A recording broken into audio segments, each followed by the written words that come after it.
In the world of laptops, things can get pretty overwhelming. Unlike the mobile phone market where you often know exactly what brand or model you want, the laptop scene is a whole different story. With countless releases from various companies each year, it's easy to feel lost in the chaos. So how do you figure out which laptop is right for you? Well, let's take a common example, the HP EliteBook 840. This laptop is a staple in the mid-range segment, much like Asus VivoBook, Dell's Latitude, and Lenovo's ThinkPad series. They typically come equipped with Intel i3, i5 or i7 processors, with each year bringing a slight upgrade in generation. But with so many options out there, how do you know if these commonly seen laptops will meet your needs? Well, that's where I come in. I have got my hands on an HP EliteBook with an Intel i5 8th generation processor, and I'm here to show you what this mid-range powerhouse is capable of.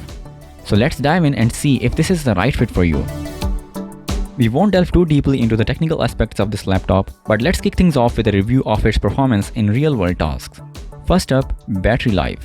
I put this device to the test by watching videos at medium brightness with speakers on for a solid 6 hours straight, and I still had around 5% battery left at the end. Then, when I used it a bit more heavily, multiple tabs open on Chrome, streaming media, and generally putting it through its paces, I managed to get around 3.5 hours of screen on time, which is not bad at all for a Windows machine, especially one that's not a brand new. In terms of build and design, this laptop is real beauty. The entire frame is crafted from aluminum, giving it a solid and premium feel, without any creaking or flimsiness. There's a satisfying weight to it that just screams quality. From every angle, it exudes elegance and sophistication, so you won't have any doubts in that department. Plus, it effortlessly passes the one-hand opening test. Once you open it up, you are greeted by a 1080p LED display that's impressively bright and perfect for indoor use. However, it falls a bit shorter in outdoor visibility. While the colors on the screen are vibrant, I have come across better displays in this price range, especially ones with touch support, something this laptop lacks. Despite the slightly larger than average bezels at the top and bottom, they are not much of a bother. Content on this screen looks crisp, and it even supports HDR content streaming. The stereo speakers Bang & Olufsen delivers decent volume levels, though they could use a bit more bass. Nonetheless, they provide an enjoyable music listening experience overall. The typing experience on this keyboard is surprisingly excellent, the keys offer a satisfying level of travel, and the added backlight support is a nice touch. I found typing on this keyboard to be a pleasure. And let me tell you, HP's trackpads are my personal favorites. They are smooth, responsive, and support all gestures you could ask for, and this one is no exception. However, I do wish there was some vibration feedback incorporated into the trackpad, but overall it's still a solid trackpad. Now let's talk about the webcam.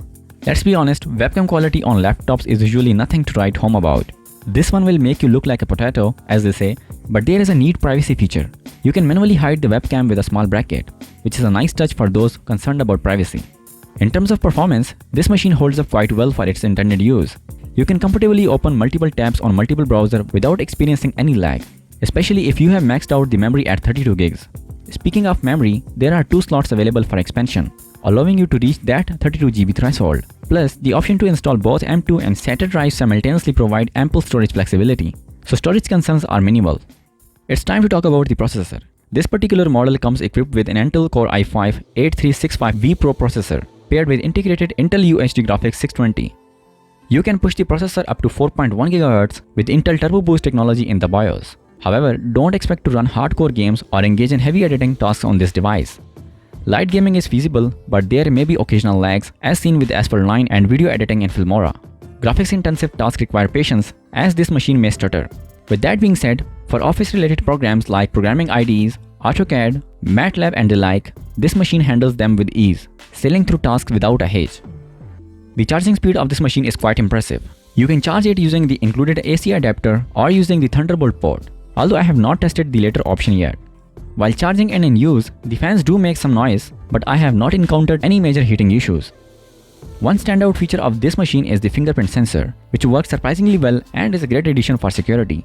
In terms of ports, you get 2 USB 3.1 ports, a Thunderbolt port, HDMI 1.4B port, a headphone jack, and RJ45 port. Additionally, it supports NFC and Miracast. Overall, I would say this machine is a solid choice for moderate use and professional programs. However, it's not suitable for heavy gaming or editing, despite what some sellers might claim. So it's important to stay cautious and realistic about its capabilities. Thanks for watching, and don't forget to subscribe for more content. I'll catch you in the next one.